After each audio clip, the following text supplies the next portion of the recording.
A cabin in the woods should mean peace, but what if it's hiding something darker? A skeletal figure rising from forgotten graves, ghostly guests watching in silence, and laughter that grows louder until the floor gives way. These are stories of terror you won't forget.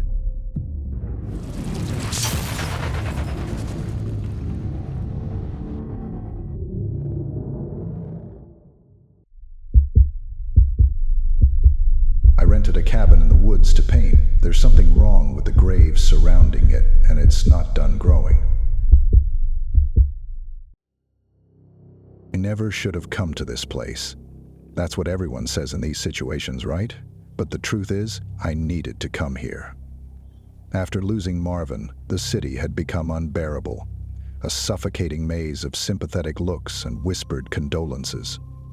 The cabin in the forgotten rest promised exactly what I craved: isolation, silence, and space to paint again. Sam tried to talk me out of it, of course. That's what best friends do. She helped me unload my art supplies and settle in, all while rattling off statistics about wild animals and the dangers of living alone in remote areas. But beneath her practical concerns, I sensed something else. The way her eyes kept darting to the overgrown graves surrounding the cabin, how her usual confident stride became hesitant on the weed-choked path. I should have paid more attention to those subtle signs. Should have wondered why the rent was so cheap, why the realtor's smile seemed strained when I signed the lease. But grief makes you blind to warning signs. Or maybe it makes you simply stop caring about them. Old Man Grady was less subtle. I met him at the general store during my first supply run, his weathered face creasing with concern when I mentioned where I was staying. He told me about the graves, about how they were older than the town itself, that they belonged to no known family, no recorded cemetery. He said something else, too, something about collecting what's lost, but he clammed up after that, hurrying away while muttering what sounded like a prayer. The first week was peaceful. I painted more than I had in months, inspired by the ethereal quality of the morning mist rolling between the gravestones, the way shadows danced through the ancient trees. But as the sun set earlier each day, I began to notice things. Small things at first, the unnatural silence, the way the local wildlife seemed to avoid the area entirely. Then the sounds started. It began as a subtle clicking, like dry twigs snapping underfoot. I dismissed it as the cabin settling, as old buildings do. But the sound grew more distinct, more deliberate, a rhythmic clacking that reminded me of wind chimes made of bone. Sam visited again, bringing supplies and worried questions about my increasingly erratic phone calls. I hadn't realized how my voice had changed, how the isolation had affected me. She stayed the night, and that's when everything changed. We were awakened by a sound I'll never forget, a horrible grinding noise, like stone scraping against stone. Through the window in the pale moonlight, we saw it. The graves were opening, but not from above. The earth was pushing upward, as if something beneath was stretching awake. What emerged wasn't a single entity, but a grotesque collection. Bones of different sizes, different ages, all moving together in impossible ways. They assembled themselves before our eyes, forming a towering figure that seemed to grow more complete with each passing moment. I recognized some of the newer bones. They were bleached white, unlike the weathered gray of the others. These were recent additions. San, ever the rational one, tried to document it. That was her mistake. The flash of her phone camera drew its attention, and the being moved, with surprising grace for something so unnaturally constructed. The temperature plummeted, our breath visible in the suddenly frigid air. We ran. What else could we do? The forest was pitch black, and in our panic we lost the main trail. Sam took the lead. She had always been the one with a better sense of direction. But the undergrowth was thick here, years of neglect creating a maze of thorny bushes and fallen branches. Our footsteps crunched loudly on dead leaves and twigs, each sound feeling like a beacon to whatever was pursuing us. The beam of Sam's phone flashlight bounced wildly as we ran, casting disorienting shadows that made every tree look like a looming figure. I could hear her breathing getting heavier. She'd twisted her ankle on a hidden root, but kept pushing forward. That awful clicking sound grew closer, accompanied by the whispers. God, the whispers. There were voices I almost recognized, calling out in dozens of different tones, some fresh with fear, others worn down by centuries of crying out. I made it to the car. Sam didn't. The authorities never found her body, of course. They searched the woods for days, but the graves appeared undisturbed. Old Man Grady avoided me at the store when I finally worked up the courage to go back for my belongings. But as I was leaving, he pressed a yellowed newspaper clipping into my hand. It detailed the disappearance of his brother in those same woods 60 years ago. I haven't touched a paintbrush since that night. Sam's parents still call me sometimes, hoping for answers I can't give. How do you tell someone their daughter was taken by something that shouldn't exist, that her last act was pushing me ahead, making sure I reached the car first? The guilt eats at me every day.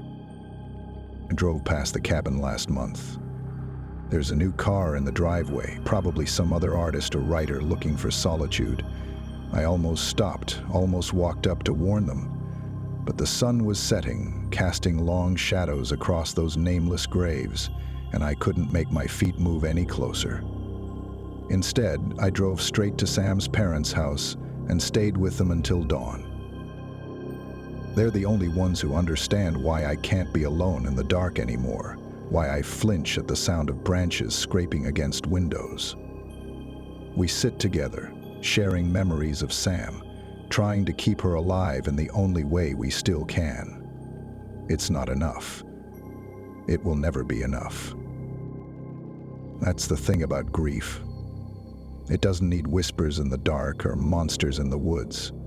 The real horror lives in the empty chair at dinner, the phone number I still can't delete, and the knowledge that I survived when she didn't.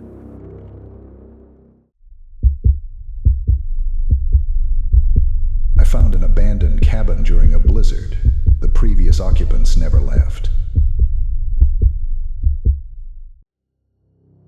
I've always been the type to find comfort in solitude. As an architect, my mind craves quiet spaces where I can sketch and think.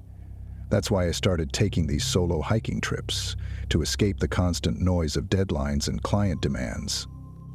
But after what happened in those woods last winter, I've learned that sometimes solitude can be a curse. I remember checking the forecast before heading out. Light snow, they said, nothing I couldn't handle with my gear. I'd done winter hikes before, always prepared, always careful. But nature has a way of making fools of our predictions. The storm caught me off guard about 6 miles into the trail. What started as gentle snowfall quickly turned into a howling wall of white. The temperature dropped fast and the wind cut through my layers like ice needles. That's when I saw it. A dark shape through the trees that looked too angular to be natural. A cabin. I'd like to say I hesitated before trying the door, that some instinct warned me to stay away, but the truth is, I was already shivering so hard my teeth hurt. When I found it unlocked, I thought I'd gotten lucky. The irony of that still makes me sick. The cabin's interior smelled of wood smoke and age, that distinct musty sweetness old buildings get. It was basic but serviceable, a main room with a heavy wooden table, a small sleeping area, and a stone fireplace that still held warm ashes. Someone had been here recently. There was even a neat stack of firewood by the hearth, like they'd been expecting company. I got a fire going and tried calling for help, but there was no signal. The storm outside had become a solid wall of white noise, transforming the windows into blank, frosted screens. As darkness fell, the cabin's isolation became a physical presence, pressing in from all sides. That first night, I blamed my unease on the storm. The creaks and whispers could have been wind in the eaves. The soft tapping could have been branches against the roof. But when I woke at 3 a.m. to find one of the oil lamps lit, one I distinctly remembered leaving dark, that's when the first real tendril of fear crept in. I'm an architect. I deal in concrete reality, in measurements and materials. I notice details. So when I found the chair at the head of the table pulled out slightly the next morning, I knew I hadn't touched it. Just like I knew the faint impressions in the cushion hadn't been there the night before. The second night broke something in me. I woke to a cabin that was no longer empty, though I desperately wished it was. They stood in the corners, sat at the table, loomed by my bedside. Figures that weren't quite there, but weren't quite gone either. They had the basic shape of humans, but wrong. Like someone had tried to sculpt people, having only heard them described. Their faces were smooth depressions, eye sockets dark and endless. I'd love to say I acted brave, that I challenged them or tried to fight. Instead, I pulled my blanket over my head like a child and shook until morning came. When daylight finally arrived, they were gone, but the cabin felt watched. The walls seemed to hold echoes of whispers just below hearing. Every time I turned my head, shadows moved just outside my vision. I tried to stay busy that day. I chopped wood until my arms ached, sketched until my pencil went dull, anything to keep my mind occupied. But as the storm raged on outside, I could feel my grip on reality starting to slip. The cabin's dimensions seemed to shift when I wasn't looking directly at them. The ceiling felt lower, the corners deeper. The third night was the worst. They came back in greater numbers, filling every space. Their hollow faces turned toward me in unison, and though they had no eyes, I could feel the weight of their attention. The air grew thick, like trying to breathe underwater. When I screamed at them to leave, they didn't react. They just began to move closer, their movements jerky and wrong, like footage played backward. I remember trying to run, finding the door frozen shut. I remember the windows being covered in ice so thick they looked like opaque glass.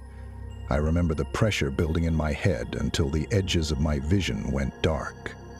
After that, nothing. I woke to silence. The storm had passed, leaving behind a world scrubbed clean and white. The cabin was empty, the door slightly open, letting in a thin blade of morning light. In the fresh snow outside, I found tracks leading away from the cabin. Not quite human footprints, but not quite anything else either. They vanished into the trees after about 20 yards. I've never gone back to those woods, and I never will. The official report says I was found 2 days later by a search and rescue team, severely dehydrated and hypothermic. They told me the cabin I described doesn't exist on any registry, and their maps show nothing but dense forest in that area. I've stopped trying to convince anyone what happened. These days, I still work as an architect, but my designs have changed. My clients notice how I avoid creating deep corners in rooms, how I incorporate excessive natural light, how every space has multiple exits. They call it innovative, progressive. But only I know that every building I design is a subtle rebellion against that cabin's suffocating geometry. My quiet way of ensuring that some spaces, at least, remain truly empty.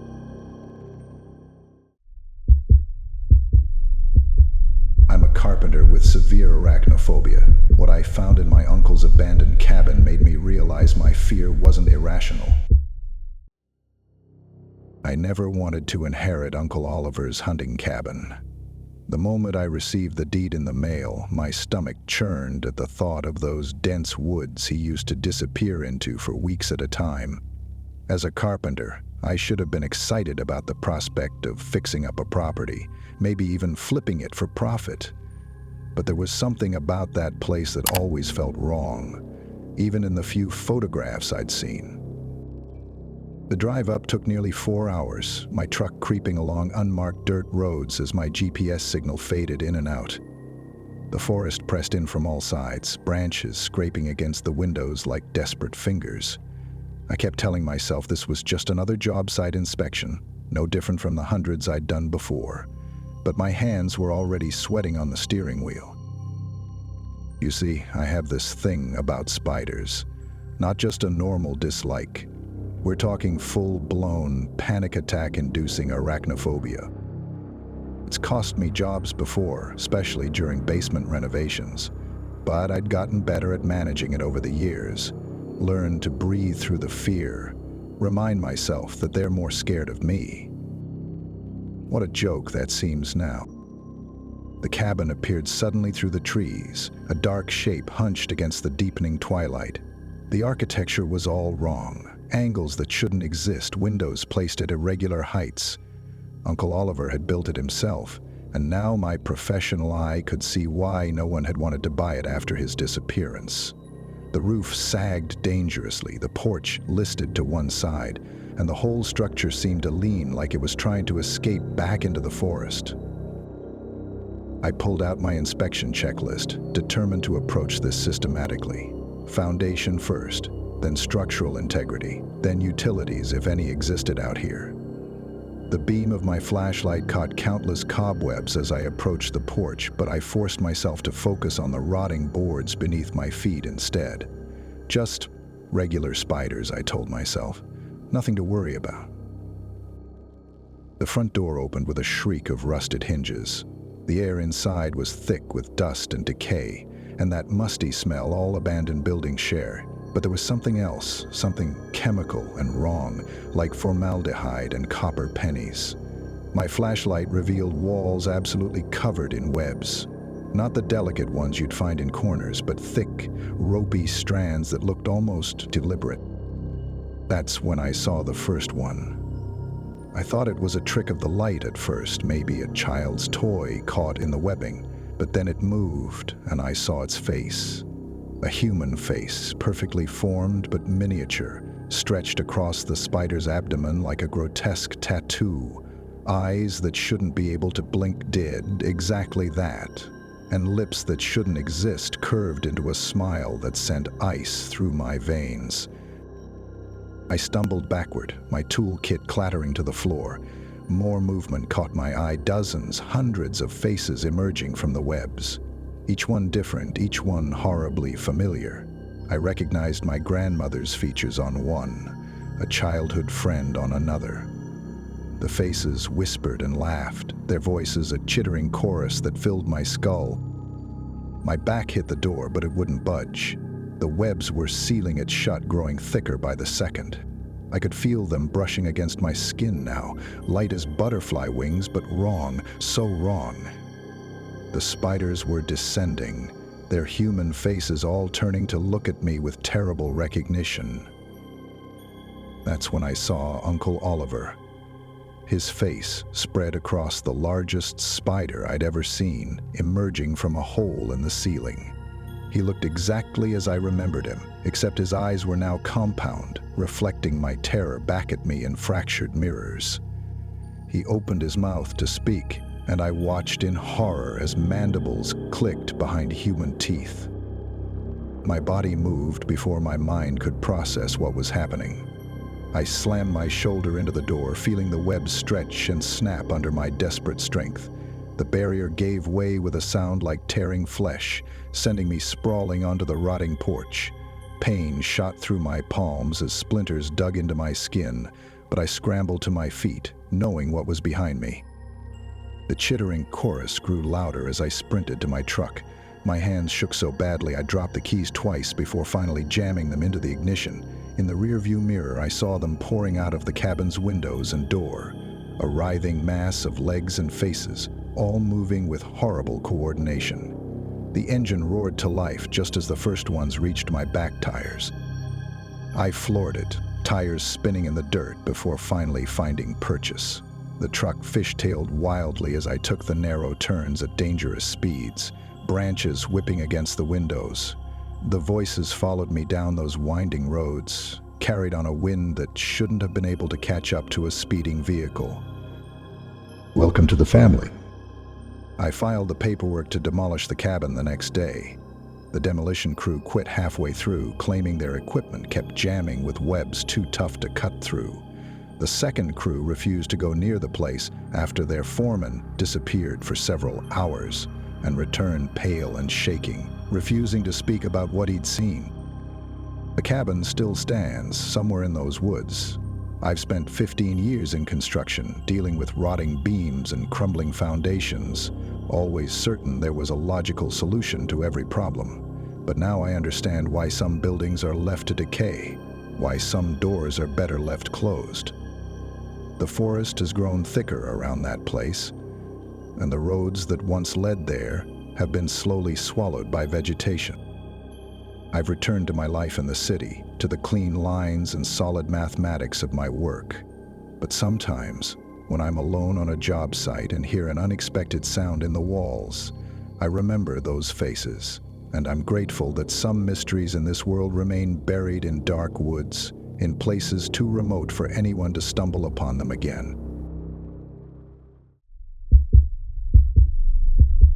Found a journal hidden in my rental cabin. The last entry just says, "Never look at her face." I should have listened. I used to mock my coworkers who took these wilderness retreats, you know the type. Stressed out Manhattan lawyers posting Instagram stories of their glamping adventures, pretending they've discovered some profound truth between their meditation apps and overpriced hiking gear. But after losing the Stevenson case, the one I'd spent 18 months of my life on, something in me snapped. I found myself Googling remote cabins at 3 a.m., drowning in case files in my fourth cup of coffee. That's how I ended up booking Cabin 23 in the Adirondacks. No cell service, no Wi-Fi, no distractions. Just me and whatever demons I'd brought with me from the city. The listing had exactly 3 photos and a vague description about experiencing true isolation. Perfect. I didn't even bother reading the reviews. The 3-hour drive from Manhattan felt like crossing a threshold into another world. Each mile brought fewer signs of civilization until I was navigating narrow dirt roads between towering pines. The GPS signal flickered, then died completely. I had to rely on the hand-drawn map the property manager had emailed me.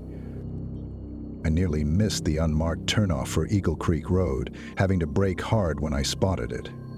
As I sat there idling, a Department of Environmental Conservation truck pulled up alongside me. The ranger, a woman probably in her 50s, rolled down her window and asked if I was lost. When I mentioned Cabin 23, her radio crackled to life with static, though her hand wasn't anywhere near the controls. She stared at the radio for a moment too long, then quickly told me to make sure I had emergency supplies. "Weather changes fast up here," she said, but her expression suggested she wasn't talking about rain. Before I could ask anything else, she drove off, leaving me with an uneasy feeling that had nothing to do with the coming storm clouds. The cabin itself was exactly what you'd expect. Rustic charm wrapped in cedar shingles, with a small porch overlooking a clearing that merged into dense forest. But something felt off from the moment I pulled up. The woods were too quiet. No bird song, no rustling leaves, just a heavy stillness that seemed to absorb sound rather than carry it. Inside, the space was cozy enough. 1 bedroom, a small kitchen, and a living area with a stone fireplace. While unpacking, I found an old, leather-bound journal wedged between the mattress and headboard. I assumed it belonged to a previous guest who'd forgotten it. The entries started normally enough, observations about hiking trails and local wildlife. But about halfway through, the writing changed. The neat handwriting became increasingly erratic, with entire pages filled with variations of "don't look at her" and "the crying won't stop." The final entry simply read, "She's not human. Never look at her face." I should have left right then. But I'm a corporate lawyer. I deal in facts and evidence, not superstition. I convinced myself it was some elaborate joke, probably planted by teenagers who'd broken in during the off-season. Still, I found myself double-checking the locks before going to bed. That first night, I woke to what sounded like someone crying. It was distant, barely audible, but distinctly human. A woman's voice, raw with grief. My first thought was that someone might be hurt, but when I looked out the bedroom window, the clearing was empty, bathed in pale moonlight. The sobbing seemed to come from everywhere and nowhere at once. Then I saw her. A figure at the tree line, little more than a shadow against darker shadows. She appeared to be wearing a dress that moved wrong in the light breeze, as if it was floating underwater. I blinked, and she was gone. Sleep didn't come easily after that. The next morning, I convinced myself it had been a dream. I even walked to the spot where I'd seen the figure. The ground was covered in undisturbed pine needles, with no signs of footprints or movement. But the air felt wrong, heavy and cold, despite the summer warmth. I couldn't shake the feeling of being watched. That second night changed everything. The crying started earlier, louder, more insistent. It bypassed my ears and resonated directly in my chest, each sob carrying a weight of sorrow that felt ancient and endless. Against every instinct, I found myself drawn to the window again. The figure was closer now, perhaps 30 feet from the cabin. She was more distinct. Long, dark hair hanging in wet ropes, a dress that might have once been white, now stained and tattered. The journal's warnings echoed in my mind. Never look at her. But I couldn't look away. My hand was on the doorknob before I realized I'd crossed the room. The rational part of my brain screamed to stop, but another part, something older and deeper, needed to know. I grabbed my flashlight and stepped outside. The cold hit me like a physical force, though my weather app had shown summer temperatures just hours before.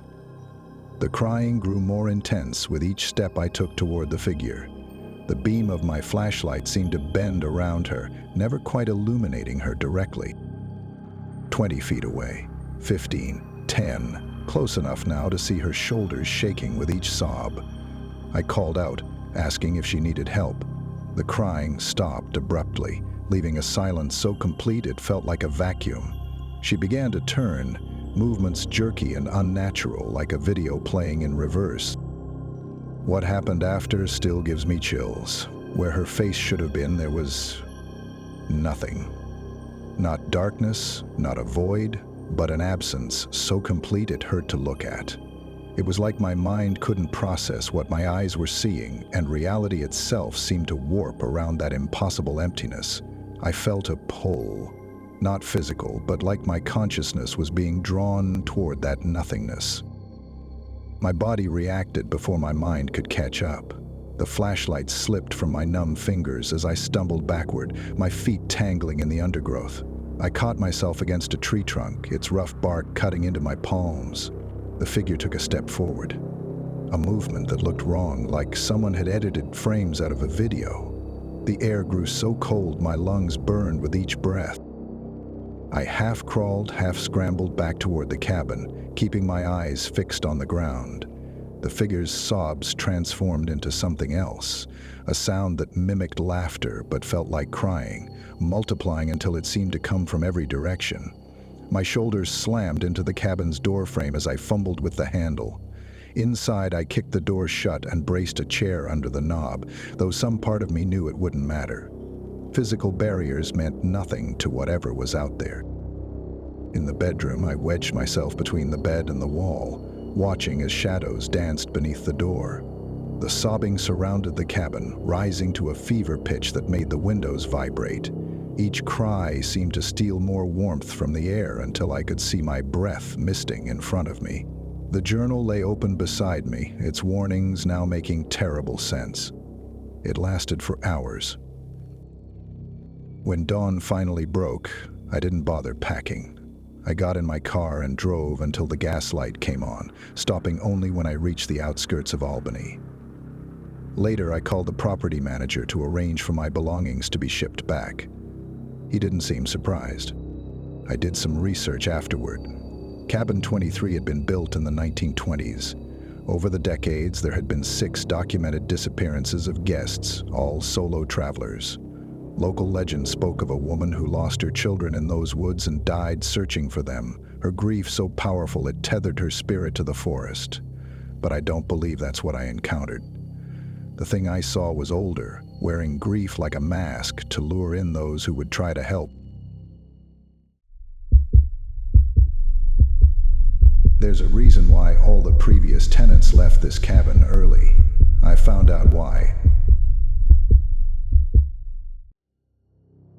I need to get this down while I still can.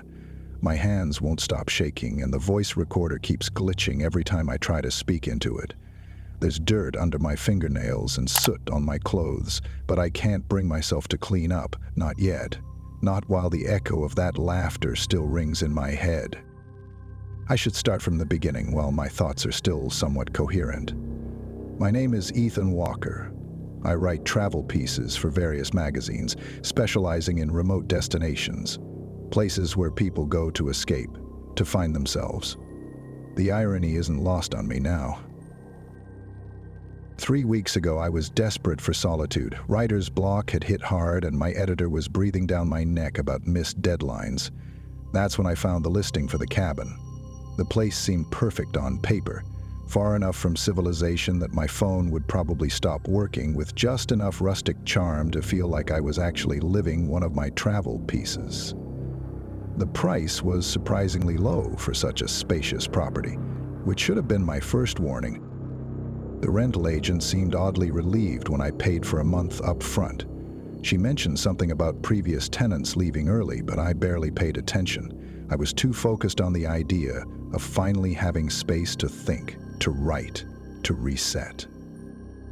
The first few days were exactly what I needed. The cabin creaked and settled at night, but that's expected from a century-old structure.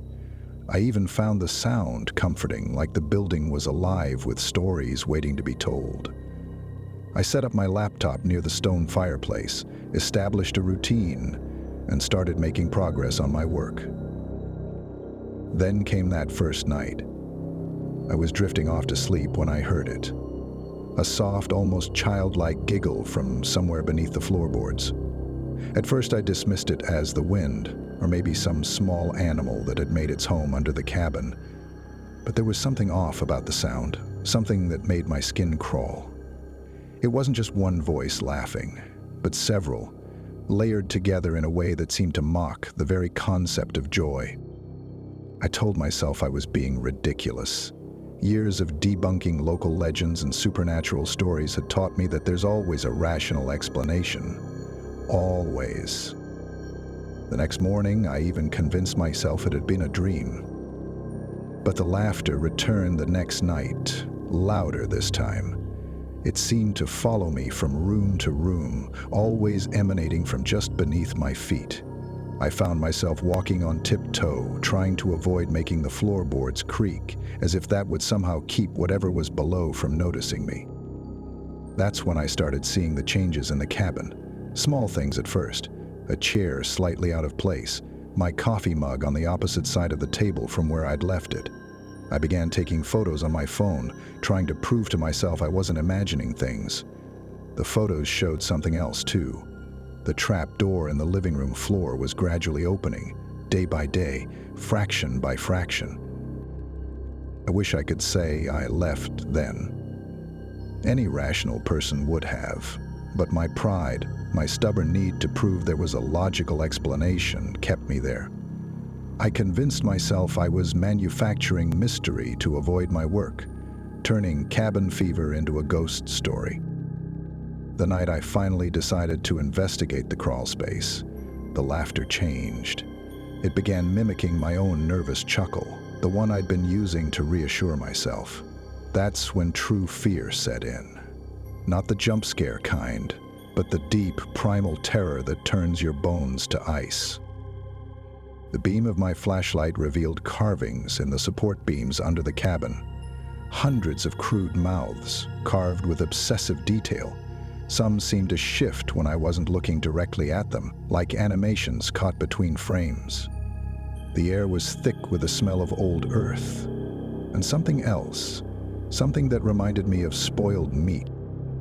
I scrambled back up through the trapdoor, but it was too late. The laughter had changed again, becoming a chorus of overlapping voices that seemed to come from everywhere at once. The floorboards began to buckle and heave, and through the widening gaps, I saw something that my mind still struggles to process. It wasn't a creature, not really. It was a mass of mouths, each one moving independently, some whispering, others screaming with laughter.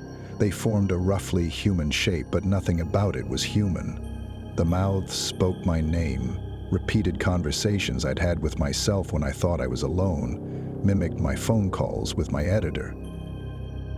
I ran. Not heroically, not with any plan. I simply ran, crashing through the woods as the laughter pursued me. It wasn't just behind me, it was inside my head, pulling out every self-doubt, every fear, every moment of weakness I'd ever experienced. Now I'm sitting in my car, miles away, trying to make sense of it all. The rational part of my mind, the part that's made a career out of debunking local legends, keeps searching for explanations. Gas leaks, paranoid delusions, sleep deprivation. My editor called earlier about the missed deadline. I started to explain why I left the cabin, but stopped myself. How do you tell someone that you ran from laughter? That you fled from something that shouldn't exist? The words sound absurd even in my head. I'd been staring at my laptop for an hour now, cursor blinking on a blank page. There's a story here, the kind I'd usually tear apart with logic and research. Instead, I closed the laptop. Some stories should stay unwritten.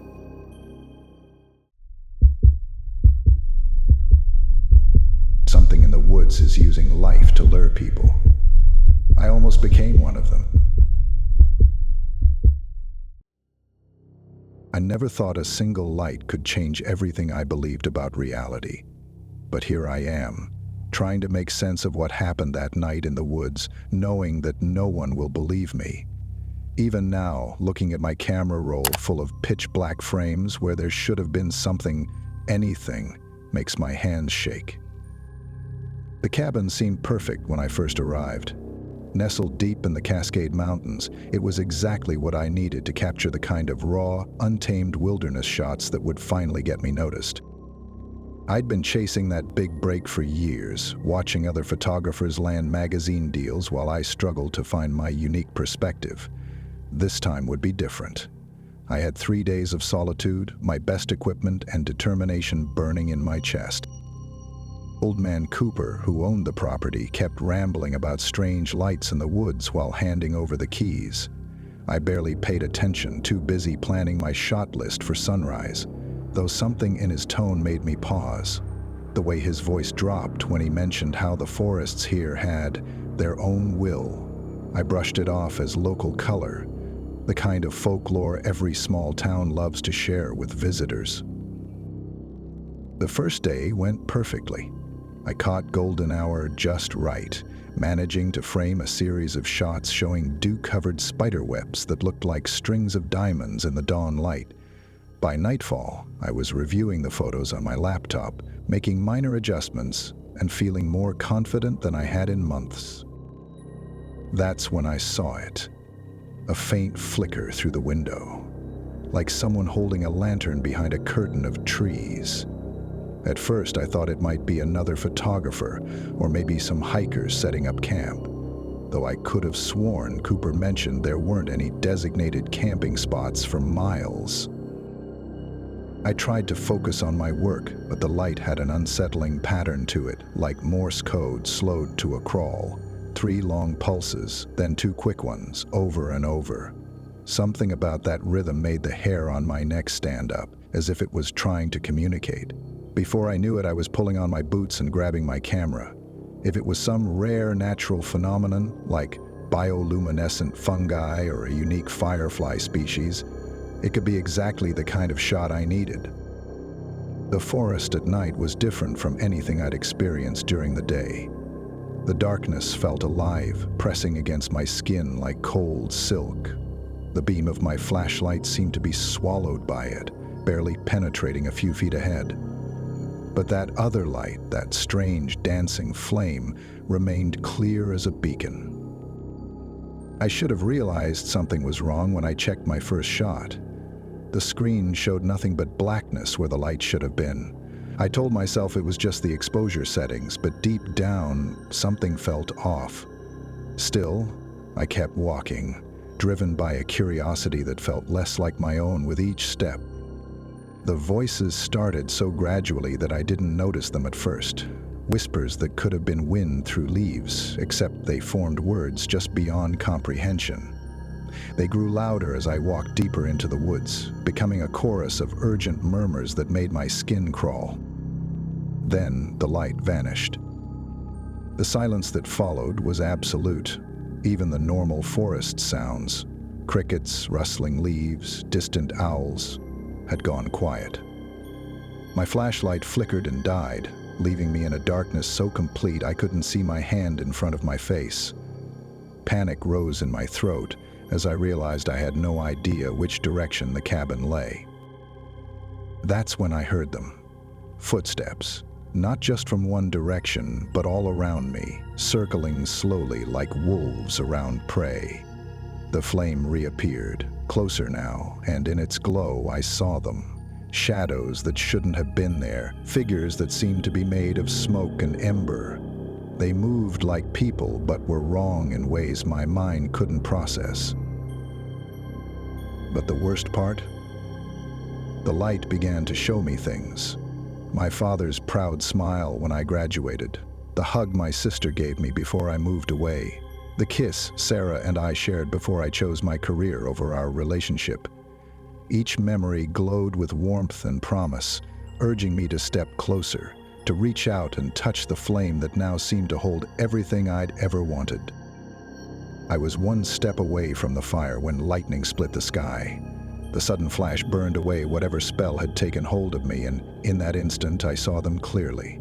Dozens of skeletal figures suspended in the flames, their hollow eye sockets filled with flickering light, bony hands reaching out in eternal supplication. Their jaws moved in silent screams that matched the whispers I'd been hearing. The storm saved my life. Each lightning strike illuminated the forest enough for me to catch glimpses of my surroundings, and I ran. Branches whipped my face, roots tried to trip me, but I kept going until I slammed into the cabin's porch and collapsed.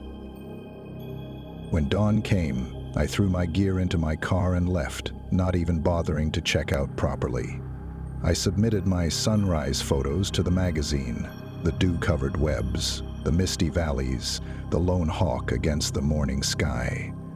They were good shots, but not the breakthrough I'd hoped for. The editor said they were looking for something more unique. I still have those black frames from that night saved on my hard drive. Sometimes I open them in my editing software, adjusting the exposure and contrast, convinced that if I just find the right settings, something will emerge from that darkness. But maybe it's better that nothing ever does.